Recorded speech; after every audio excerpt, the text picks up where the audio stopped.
What is going on, everyone? Welcome back to the channel. And in today's video, I got a really interesting topic, and a topic that's all over social media and has been for a while. So today we're going to try to debunk the myth and see what's actually going on with sport specific training.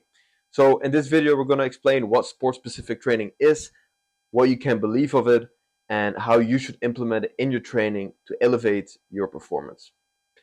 So there's a lot of trainers on social media that claim that you should do sport specific training. And with sport specific training, I mean these fancy videos where you see basically trainers implement sport specific movements into their training, and they do it resisted or they mimic it somehow in a controlled environment. So for example, this could be someone hitting a baseball with a weighted baseball bat, or someone shooting a basketball with a weighted basketball. So why is this bad, and why is it not a good idea for you to actually do this? Well, there's a couple of reasons.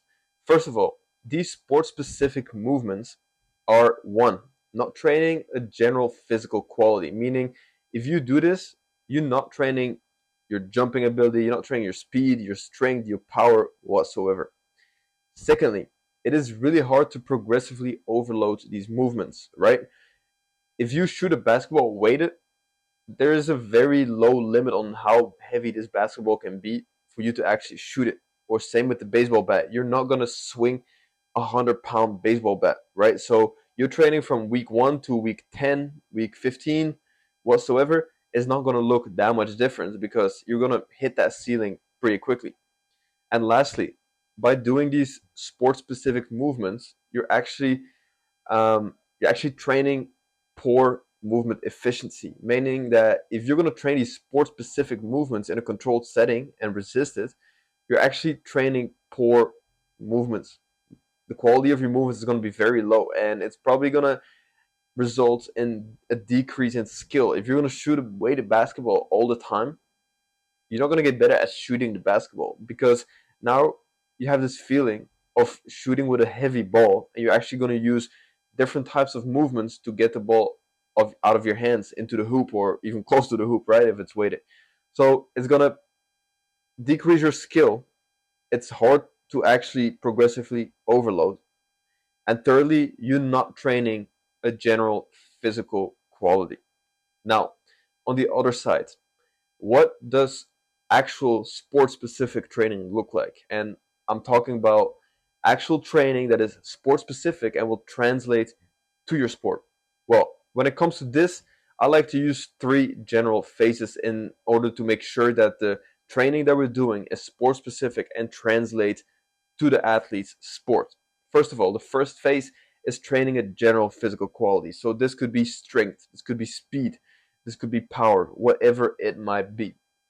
So in case of, for example, a basketball player, if a basketball player needs to get faster on a basketball court, we could start training the athlete to actually get faster linearly. So do regular sprints, full top speed sprints, accelerations, whatsoever. Then secondly, we need to make sure that this translates to the sport of the athlete. So in case of a basketball player, that might be change of direction work, right?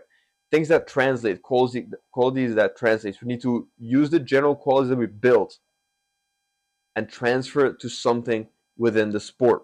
Still, I'm not talking about transferring it into these skills and resist them. I'm talking about actual physical qualities. So, for example, the change of direction for a basketball player, it could be strength in certain positions, right? So we could do general strength first phase, transfer it in the second phase. When we try to transfer it to the sport, it could be strength in certain positions. Then, lastly, we need to put this quality in the context of the sport. So most sports, for example, are very chaotic. They need some type of reactivity. Even if you're a track athlete, there's still the reactivity component of hearing the start, right? So in this case, for example, if we're training speed, we start doing sprints in the first phase, then we do change of direction work, and in the third phase, in the context specific phase, we might add some partner drills. We might add some type of reaction to a light or to a sound, to a noise, whatever it might be. So these are the three phases in which I actually train my athletes to make sure that whatever we do in a controlled environment, that's not the game, that's not specifically the game, then later on transfers to an increased performance in game. So this does not mean that you need to mimic exactly the movements of the game, of the sport, into the training, but these are 3 steps that you guys can follow to actually make sure that the training translates to the sport. Then lastly, when it comes to choosing the right exercises, there's a couple questions that you need to ask yourself. And I will give you guys 4 questions, kind of a checklist that you need to go over in order to make sure that you're doing the right drills to actually increase within your sport. So the first thing that you need to ask yourself is this drill improving a limiting factor in my performance, right? So this goes back to the general phase, train the general physical quality. If you're training something, if you're a slow player, like you need to get faster, and you're training something that has nothing to do with speed, ask yourself this question: is this improving something that is limiting my performance in my sport, right? Secondly, am I overloading this exercise, or am I able to overload this exercise in a way that my sport never could, right?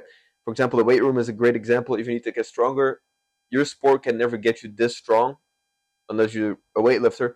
But within your sport, you can never get as strong as you can in the weight room, right?